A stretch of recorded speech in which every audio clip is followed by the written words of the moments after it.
bougez pas! Tenez-le! Lâchez-moi! Bouge pas! Calmez-vous, bon sang!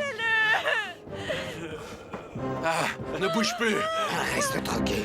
Isabelle, ma chérie, je t'ai apporté une tasse de thé. Très bien, c'est bouquet. Ouais, Comme ça, parfait. tu vas pouvoir te Alors, relaxer. mettez le premier Ce là dont sur j'ai la besoin, table c'est que côté. vous me laissiez Et celle seule. là, près du lit, d'accord? Bon, et D'abord, vous, qu'est-ce que vous faites ici? Isabelle, il faut redécorer Voilà. cette Tournez-le chambre. juste Si pour tu la que ce laisses soit dans un peu cet harmonieux. état, Voilà. jamais ton défunt mari ne va te sortir de la tête. Ah, d'ailleurs, je me disais que allez tu vous devrais poser dans peut-être la changer de chambre chambre. Sortez tous d'ici. Sortez tous d'ici, personne vous a demandé de venir. Madame Isabelle, ce n'est pas la peine de monter le ton de cette manière. Essayez de vous calmer, votre tante a raison. Ce n'est pas une bonne idée de rester dans cette chambre. D'ailleurs, vous devriez me donner la permission d'enlever les objets personnels de Monsieur Donoso. Et vous? Et vous n'avez pas le droit de me dire ce que moi j'ai à faire. Retirez-vous, Walter. Bon quoi, vous n'obéissez pas à mes ordres, retirez-vous. Voilà, allons-y, allez, allons-y.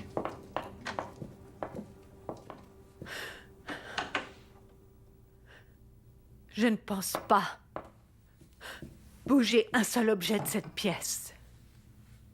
Et je ne vais pas aller occuper une autre chambre, c'est bien compris? Moi, ça me fait pas peur de vivre avec les souvenirs de mon mari. Moi, ça ne me fait pas peur. C'est d'accord, ma chérie, pardon. Nous ne voulons pas te déranger. Ah, Isabelle, chérie, s'il te plaît, calme-toi. Tu es beaucoup trop sur les nerfs, ma chérie.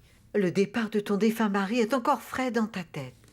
Ah, tiens, en parlant de ça, j'ai entendu la conversation avec Angela. Cette histoire est des plus étranges, ma chérie.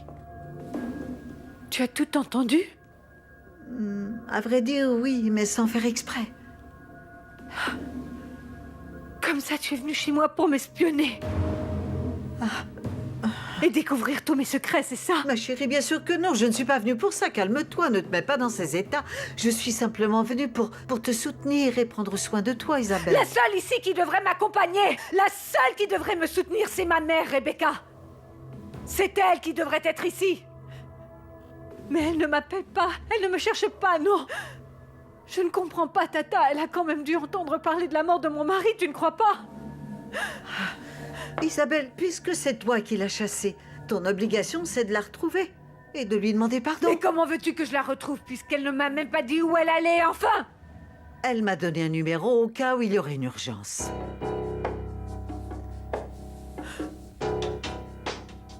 Pourquoi tu ne m'as rien dit, Tata? Parce que tu ne me l'as jamais demandé, ma chérie. Tu ne me donnais pas l'impression de vouloir la retrouver, non? Il faut absolument que je l'appelle, Tata. Bien sûr. Je dois avoir son numéro dans mon agenda. Si tu me le permets, je vais le chercher.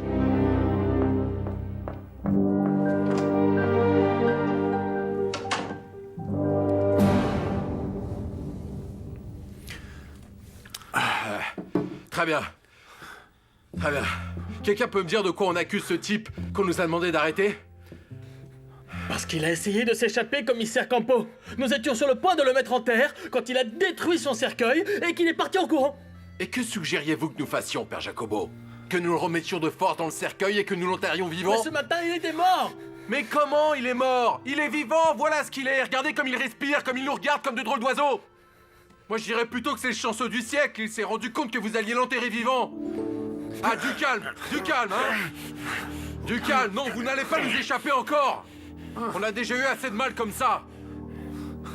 C'est bon, calmez-vous, vous n'avez rien à craindre de nous. Ceux qui devraient plutôt être derrière les barreaux, ce sont ceux qui ont essayé d'enterrer ce type vivant. Qui est-ce qui a eu cette idée géniale? C'est sa femme. C'est sa femme. Mais non, moi je t'ai rien fait, non, j'ai rien fait. Mais j'ai rien fait, monsieur le commissaire. Vous n'avez rien fait? Et ça vous paraît peu de choses d'essayer d'enterrer votre mari vivant? Non. C'est un crime puni par la loi, madame. Il était mort, monsieur le commissaire. Il était mort, je vous en supplie. Qu'est-ce qui se passe ici, monsieur le commissaire? Ah, madame Lilia, nous sommes en train d'essayer de résoudre une affaire qui est plus compliquée qu'un vieux sac de nœuds. D'ailleurs, sortez tous parce que c'est une affaire importante qui doit être réglée à huis clos. Dehors, dehors. Allez, dehors. Non.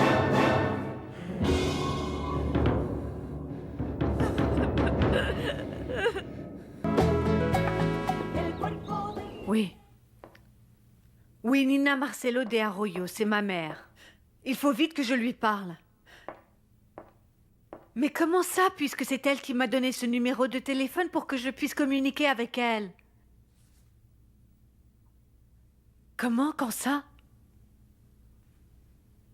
Ah. Je comprends, merci beaucoup. Qu'est-ce qu'ils t'ont dit? Ils m'ont dit qu'elle est partie avec des amis en Europe. Elles sont parties il y a quelques jours. Cette Nina qui doit s'amuser là-bas comme une folle. Et toi ici qui souffres tellement.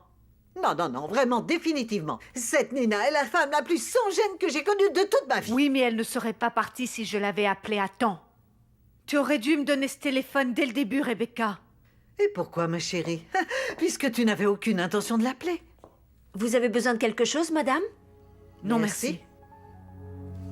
Ma chérie, allons dans ta chambre. Nous devons parler toutes les deux tranquillement. Oui, allons-y. Allons-y. Eh bien? Calmez-vous un peu, madame. Arrêtez de beugler comme un veau. Et dites-moi quel est votre nom. Quel est votre nom? Quant à Alicia Mouneton. Quant à quoi, Mune quoi? Quant à Alicia Mouneton. Comment s'appelle votre mari? Il s'appelle Salvador. Salvador Serinza. Madame, très honnêtement, qu'est-ce qui vous a fait croire que votre mari était mort pour que vous l'enterriez? Eh bien, parce qu'il était mort. Il était bien mort et il respirait plus. Et puis, sa gorge s'est toute refermée comme ça. Il est devenu tout raide et puis très froid, très froid. Oui, très froid.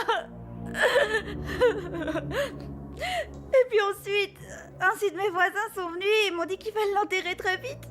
Alors on l'a enterré. D'accord, vous avez demandé un rapport médical pour vous assurer que votre mari était bien mort? Ah, ben oui, il y avait un docteur, oui, qui est venu. Mais je me souviens pas de ce qu'il a dit. Il faut dire que moi, j'étais sentie dessous à cause de la mort de mon mari.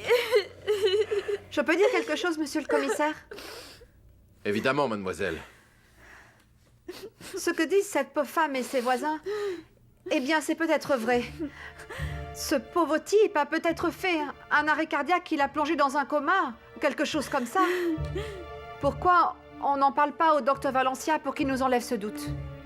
Je crois que Fatima a raison. Ça n'a pas de sens de garder ici ce monsieur enfermé et de lui poser toutes ces questions-là. Nous devrions l'emmener à l'hôpital le plus proche pour qu'un médecin l'examine. Regardez-le, le pauvre, il ne peut même pas parler. Et s'il avait perdu la raison? Hein? Non. Non. Ce qui se passe, c'est que Salvador est très timide et il ne parle presque pas. Il ne parle presque pas. Et d'ailleurs, il doit être un peu étourdi après toutes ces heures passées dans cette petite boîte. Salvador, dis-leur à ces gens, mon amour. Dis-leur qui tu es pour qu'ils voient que tu vas bien. Surtout n'aie pas peur. Parle-leur. Franchement, moi je trouve que cet homme-là est très dangereux. Et je crois que Madame Lila a raison. Il faut l'amener à Valencia. Et moi, j'insiste pour que quelqu'un l'amène tout de suite à l'hôpital.